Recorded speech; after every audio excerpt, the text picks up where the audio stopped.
that I do need to talk to somebody. I do need to take that step and get the healing that I really need.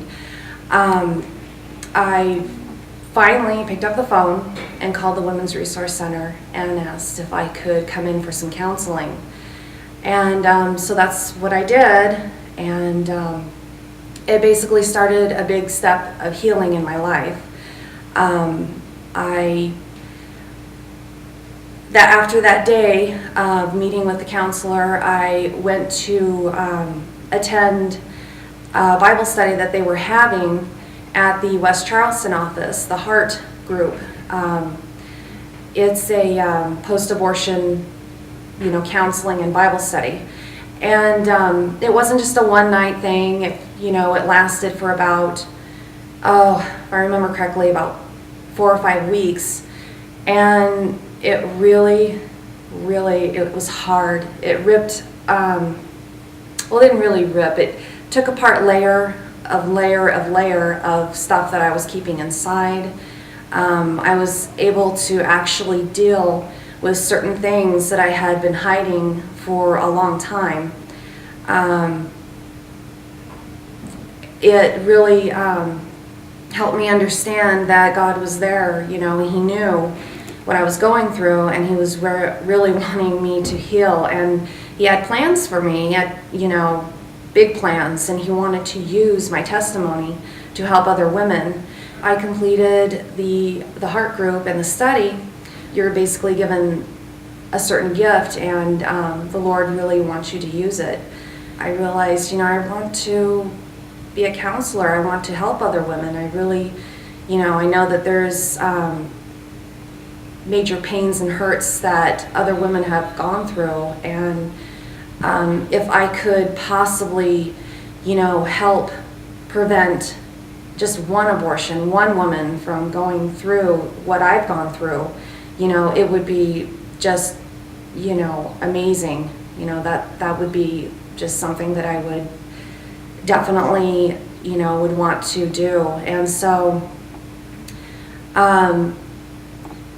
when I finally got involved with the training for the counseling, and went through that, and then went to my first day of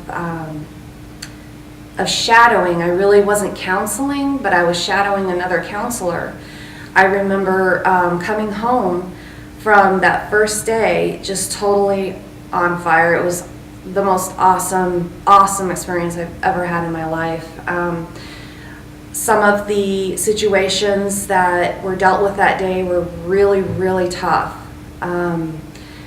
There were just broken lives, young girls who really needed words of wisdom and love and encouragement, and I was able to see that happen, and it was awesome. I knew that I really, my calling was to share with women and even men in general God's love, forgiveness, and healing and provision. The biggest fears that I noticed with different girls that would come in that were really desiring to have an abortion, I think the number one fear was finances. There was so many girls and women that would come in that they were single, and they had 2 or 3 other small children at home, and they were already struggling with, where am I going to get diapers for this next baby, and how am I going to be able to work and afford more daycare. They couldn't look beyond the circumstances that they were in now.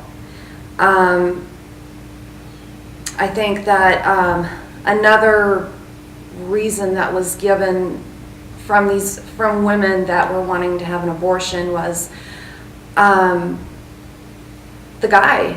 The guy that was in their life was either not in their life anymore, had abandoned them because they were pregnant, and they felt like the only way to win him back was to correct the problem through having an abortion, or the man in their lives would be pressuring them. Sometimes it wasn't even a man. Sometimes it would be a young girl with their mother or their father, pressuring them into having an abortion because they felt like they wouldn't be able to fulfill finishing school, going to college, thinking that their lives would just be ruined if they had a baby, or continued this pregnancy and placed their child for adoption. They just couldn't see past their circumstances that they were going through right at that moment, which is very understandable. It's scary. It's horrifying, in some cases when you find out you're pregnant, because a pregnancy will, in fact, change your life for the rest of your life, no matter what. That pregnancy will never go away. The fact that you were pregnant will never go away, and it's impacting. And for a lot of women, it's, an awesome, joyous thing, And sadly, for many women, it's just the most horrible thing that they can ever conceive. The thought of being pregnant and their life changing. They just don't want any more uncertainty in their life. So, what was the greatest truth that was revealed to them as you counseled these girls that would help them change their mind and choose life? I believe that the greatest truth that was revealed to these girls that were thinking about having an abortion, number one, was the fact that this child was created in God's image. They are created in God's image. We don't have the right to destroy life, no matter what. God has a purpose and a plan for this woman, for this unborn child. We have to trust God. The other most powerful truth impact that they would have given to them would be an ultrasound. If they would come in, and have their ultrasound and see that tiny little heart beating, the silhouette of that baby's face, and little body and little arms and legs kicking, you can't deny that's alive. That is life. It's not a glob of tissue. Globs of tissue don't kick and stretch and have a beating heart. They are just, most of the time dumbfounded of how far developed their child is.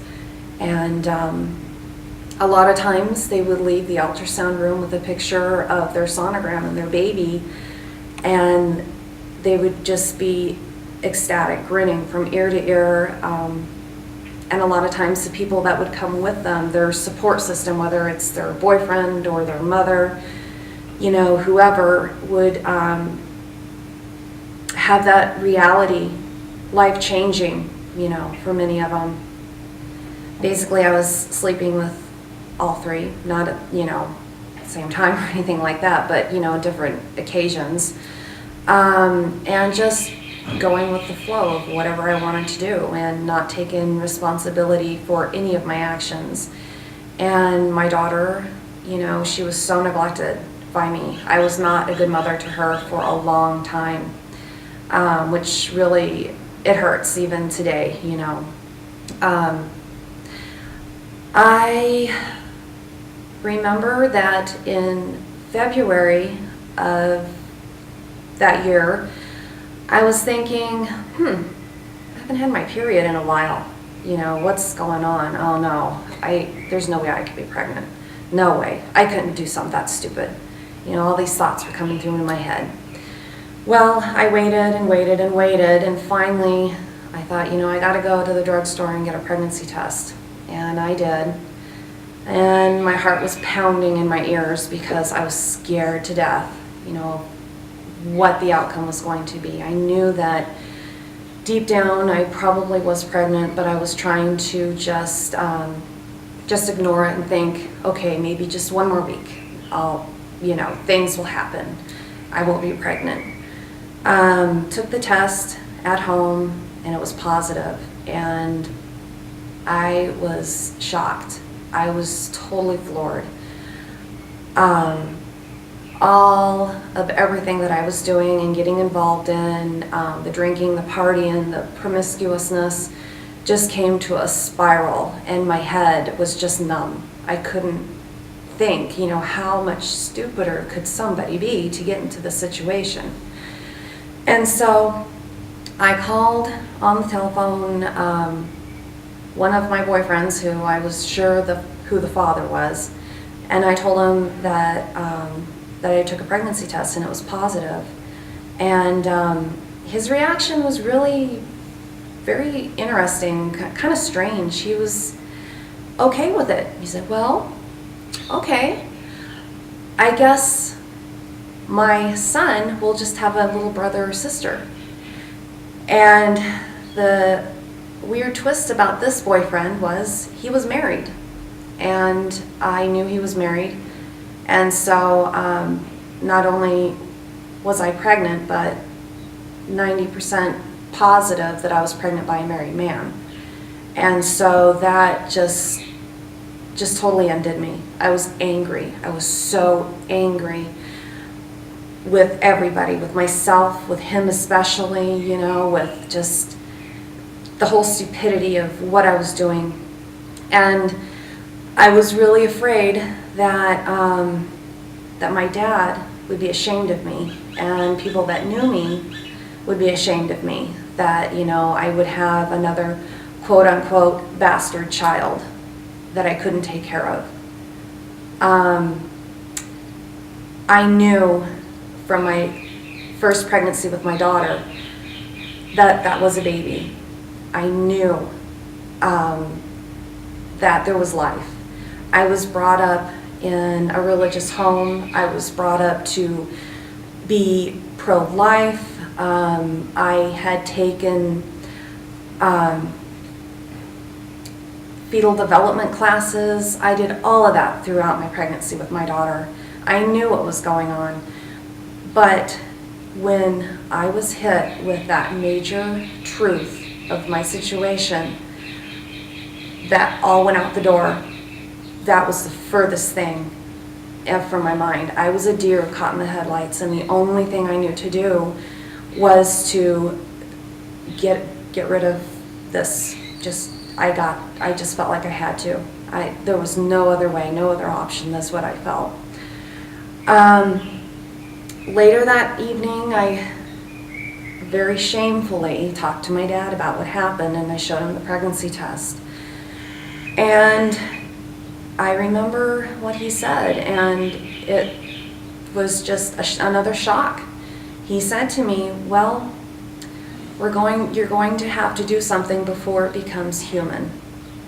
And I was thinking, what do you mean? Are you trying to say this is a giraffe inside of me? Of course it's human.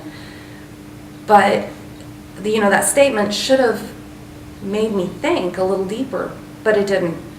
I was still, the enemy, Satan was just totally engulfing me.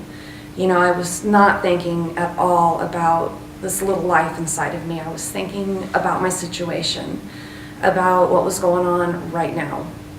I wasn't even considering any other options. I was just ashamed, scared to death, and wanted to just get rid of all these feelings that I was having. Took the test at home, and it was positive, and I was shocked. I was totally floored.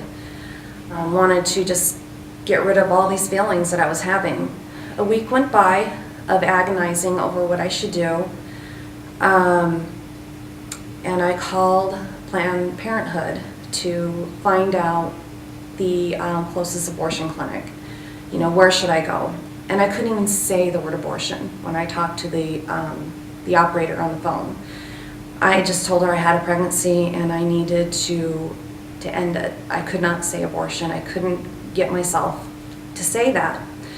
She gave me a phone number to an abortion clinic off of, if I remember correctly, it was off of Maryland Parkway, in between a jewelry store and another business. And this abortion clinic was way back in the back, like a back alley. You know, it was so shameful that the building was set back pretty far.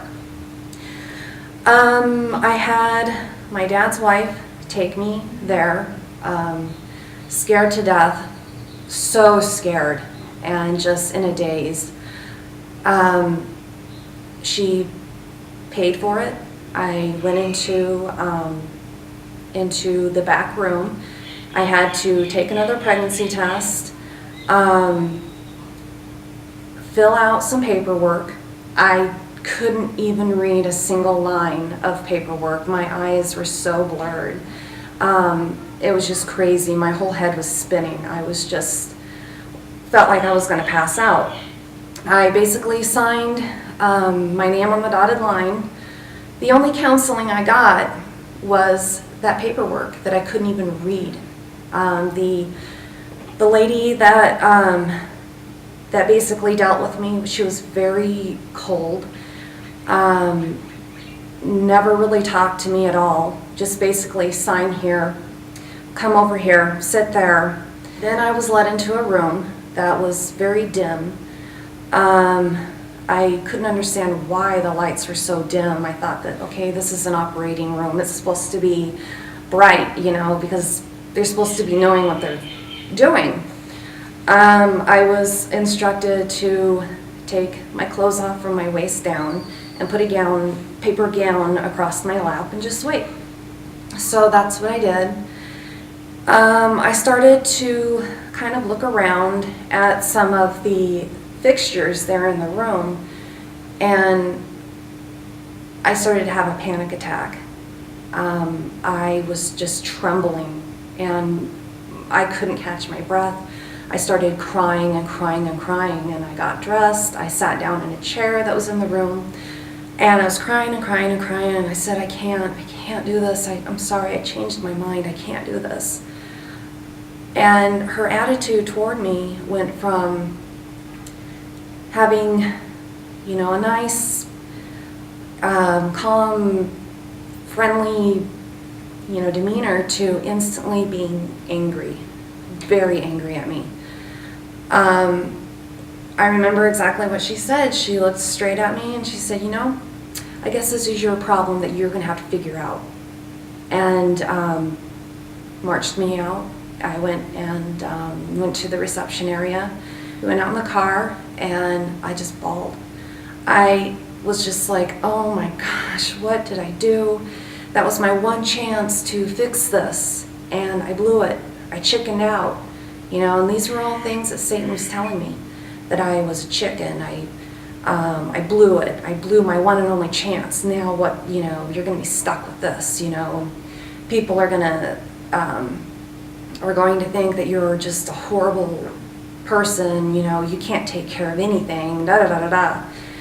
So we went back to the house, and I was just totally beside myself, and I wanted counseling so bad. I wanted somebody to give me something, to tell me something that, let's just look at this. Let's look at this for what it really is. I went to the religious leader of the church that I was attending. It wasn't a Christian church. It was a local church in Boulder City. We sat down together in her house, and I explained to her everything. And I was just crying and crying and trying to catch my breath and waiting for her to give me some wisdom. And she said, well, I think what you need to do is think some more and pray that God will give you the courage to have an abortion if that's what you choose to do. And I was just like blown away again. I was like, what are you talking about?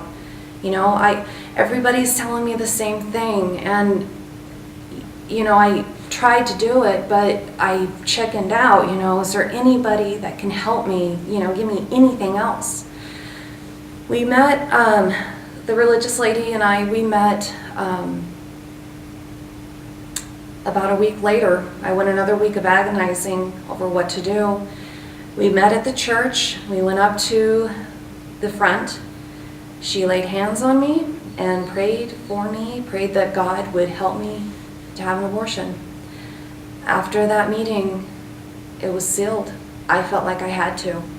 It seemed to take forever to be called back into the room, from the waiting room. When they called me, I was just stone.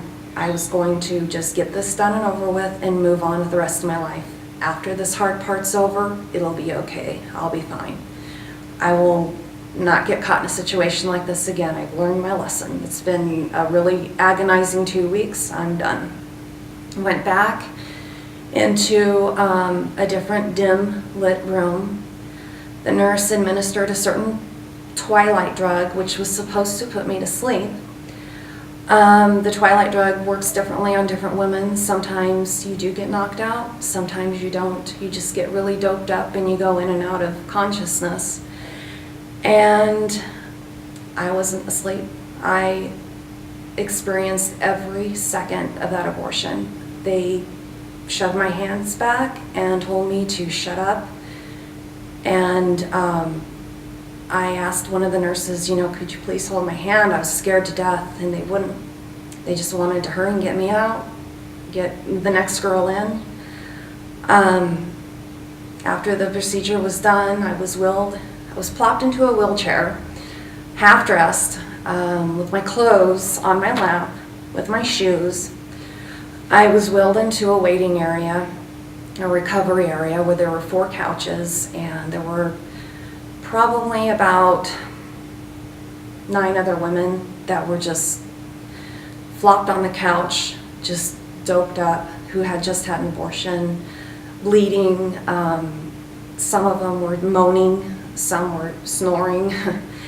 I had to get myself dressed in front of everybody, and then I was escorted to a back room, or a back door actually, to the back exit, and the people that went with me to take me to have an abortion, they escorted me home. And I remember that night sitting in an easy chair thinking, okay, the rest of my life can go on, I'm gonna be okay. But it was quiet. I was the only one that was awake, and I was sitting in that chair, and I felt so violated, so incredibly violated. Major infection, reactions from the drugs that they administer. You can't make an informed decision by only hearing one side, because there's not information surrounding the whole entire issue. You have to receive information from all different ends. And you have to not just hear the surface of whatever, but the truth, the real truth. What does it mean, medically, physically, spiritually, emotionally? How have other women benefited or not benefited? Before making any kind of decision, even the decision for adoption. That would be something that you would want to research as well.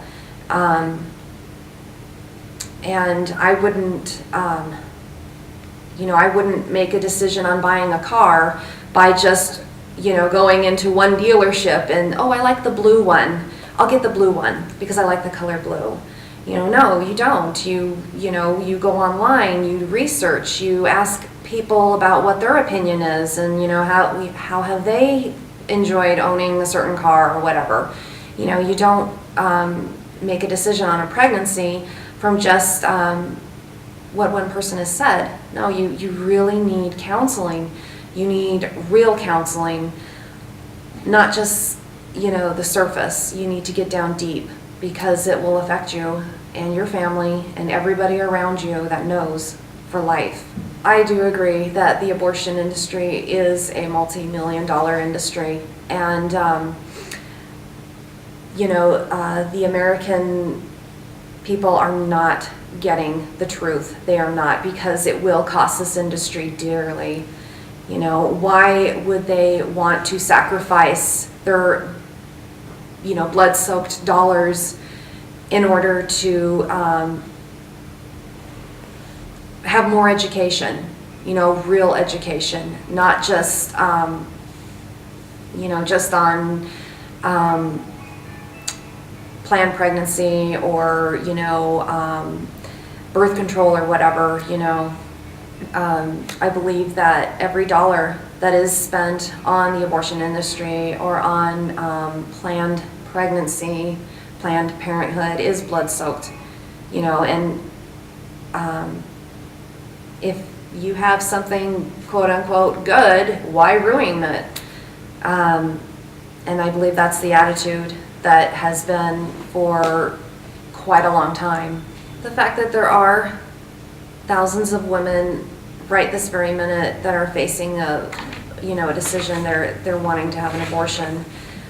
With my experience of counseling and my own personal experience of what I went through, if I could have just 5 minutes, to talk to a young woman, I would just say, don't make a decision right now. Don't. You have time. You please understand that your situation, I really understand that it seems very bleak and you're scared to death. I totally understand that. But it's not going to fix anything. You may feel a little bit relieved for a little while, or maybe even a year or longer, but one day it will come crashing down on you. And it will be a hard, heavy, dark blow. And you will realize, everything that's lost. There are other options. You don't have to make a decision right now. You don't have to make a decision tomorrow or the next day. There is time, and time is what you need right now to really look at your life and understand that things change, circumstances change. You don't know how your life is going to be a year from now. I had no idea what my life was going to be a year after having an abortion. And that God is huge. He is way bigger than this. Your situation may be deep, but God is deeper. And He's there. It might not feel like it, but He is there, and you have to understand, that He's waiting, and He loves you immensely, and He loves that little baby that is inside of you. He's created that child for a special purpose, and has created you for a special purpose, and you have to decide, do you want to take His love and His forgiveness and help and allow Him to help you? You have time before making a decision on your pregnancy. Don't make any decision yet. Just wait and get the truth and get as much information as you possibly can all the way around. Tammy, do you believe that each and every one of these precious babies that God has created in these unplanned pregnancies, that it's a divine intervention on God in their lives to get them maybe on a different road, on a different path, to make them maybe more aware of certain things in their lives, or just to get them maybe even out of a situation or circumstance that they're in, but they don't see it that way. They go the other route. Mm-hmm. But do you believe that that is God's divine intervention in these women's lives? Yes, I do believe that God does use unplanned pregnancies to, as His own special divine way to show these girls that there is a different road for their life. You know, they don't have to continue on the path that they're on. You know, even if they choose to keep their baby, they don't have to continue on the path of, you know, destruction. And even if their lives aren't destructible, maybe they have a husband, you know, a beautiful home and other children and a really good career, or maybe they're a stay-home mom and they face this and they want to, or they feel that they need to have an abortion. You know, no, God has a different plan. You know, his plans for us aren't our plans. They're different. They're way different than ours. You know, we may think that we know what we're doing, we know what God's up to, but honestly, you know, we don't. He uses different things, different situations and circumstances in our lives to point us more to him, direct our focus back to him. I truly wish and believe that my unplanned pregnancy, I believe that it was God's plan for me to have that child and to place that child for adoption. You know, I know that there are so many families that, you know, are wanting to have one child, just one child, for whatever reason, you know, they can't conceive. But then again, there are 10 women who are having abortions, you know, versus that one family. And God can, and he does use pregnancies to direct women to take a different route in life, to direct them toward him.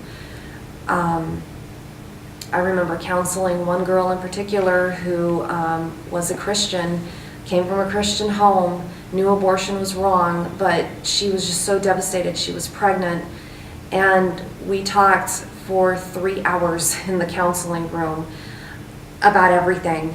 And God really, really spoke to her heart, and she chose life for her child. And her life, you know, she had life struggles still. Don't, you know, it wasn't all peaches and cream. She always had life struggles, but she had her child, and she could see God working in her life and in her child's life and in the circumstances, and brought her closer to him. The fact that we have killed 50 million babies, you know, in the United States alone, has majorly devastated us as a country. You know, I believe that it has affected the impact of child abuse.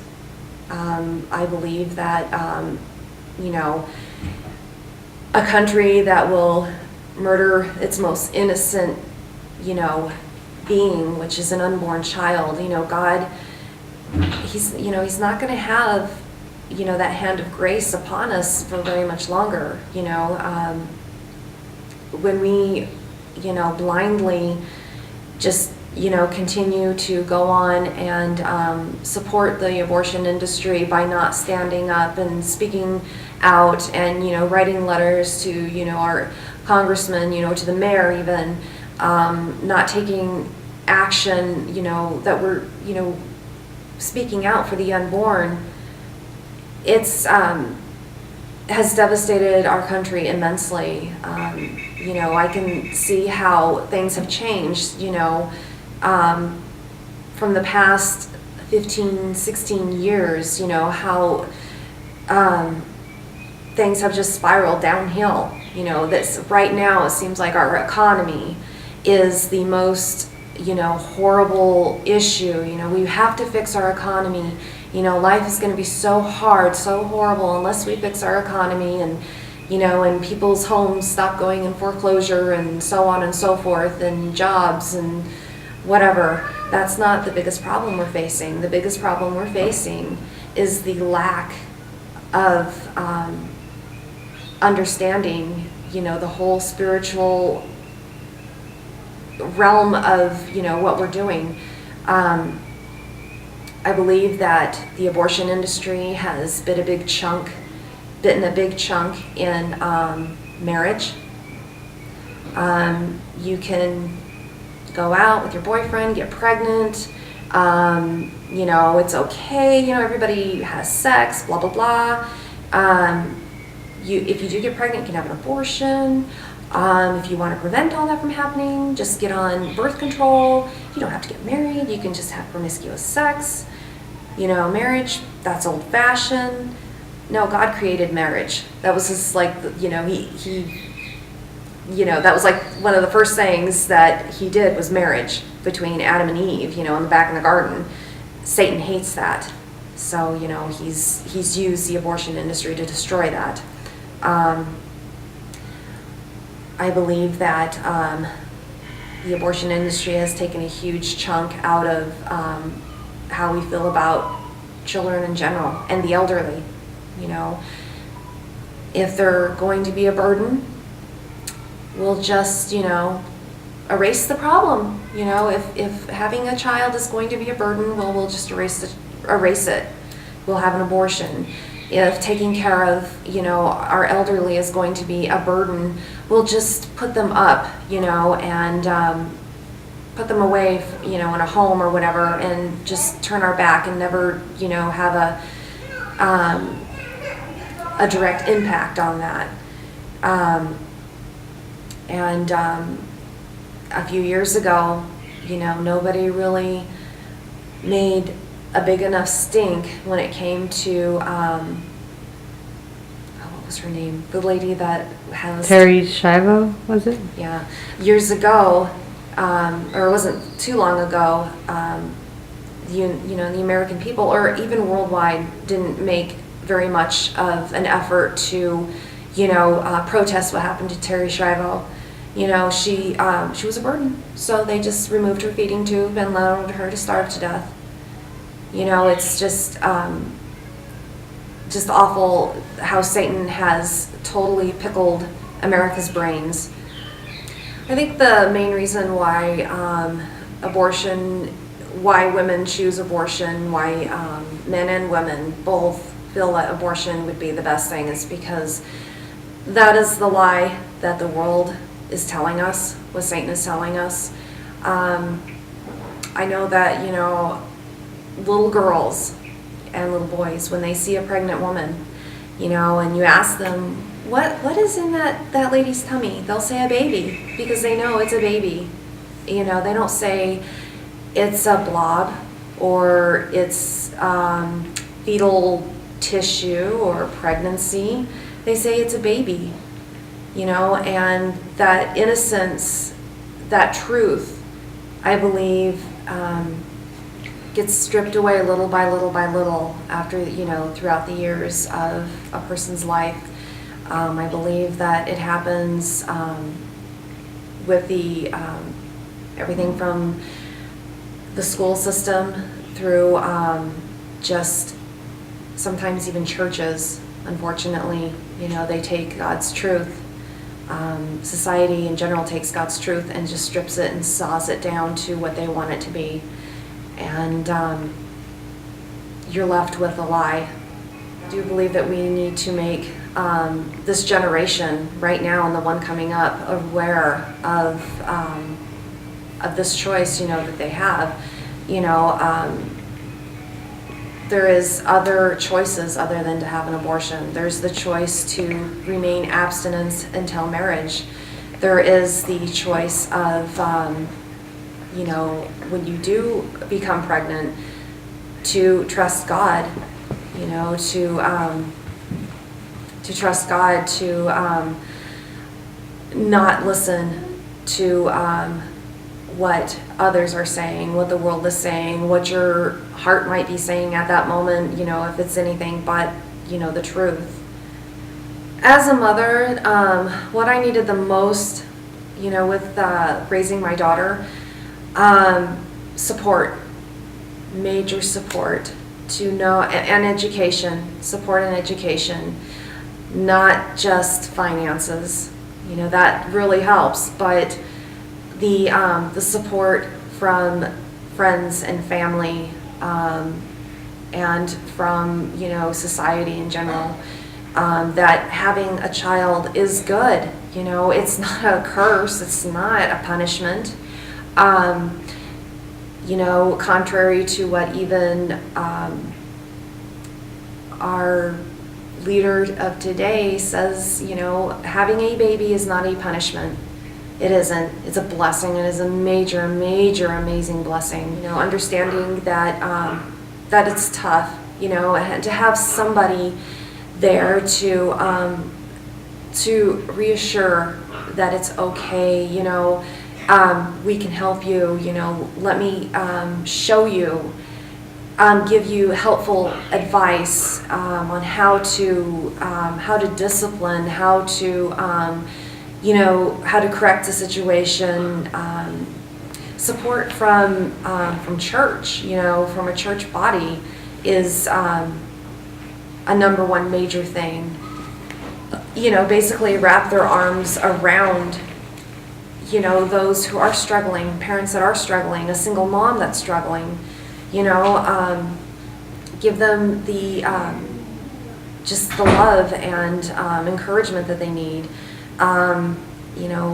Volunteer to babysit, volunteer to help them with their housework. It's not always dollars and cents. Somebody to talk to. Somebody that has knowledge to talk to.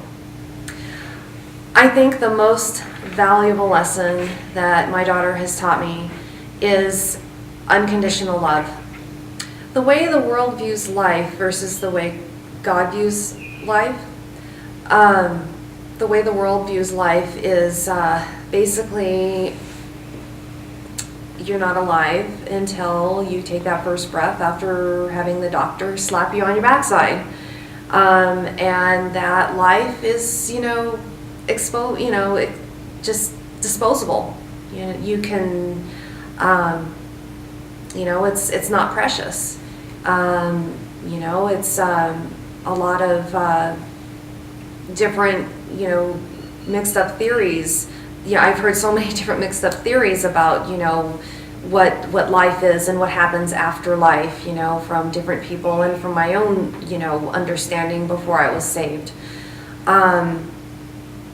A lot of the world believes that life is not precious. It's just you're born, you live 70 some years if you're lucky, muddling through and just, getting through it, and then you're dead and then you're in the dirt, and from there, well, whatever, whatever feels good to what you think you're going to do after that is fine. And then the way, versus the way God views life, God from before time even began knew exactly everything about everybody who's ever been born or will be born. He knows everything about our lives, what's going to happen, and everything about the life of the unborn, those that are still waiting to be born. God holds life so dear, so precious that, throughout our whole earthly life, He's reaching out to us because He wants that relationship with us. That is the most immense thing with God. We are His ultimate creation, created in His image. And He just, throughout our whole life is just waiting and reaching out and guiding us to Him. And then, those of us who reach back and cling on to Him and ask for His forgiveness and allow His blood to wash over us, when our earthly life ends, we have the rest of eternity to spend with Him, and that's what He is waiting for. There's a huge difference between the way the world views life and the way God views life. I mean, night and day, huge difference.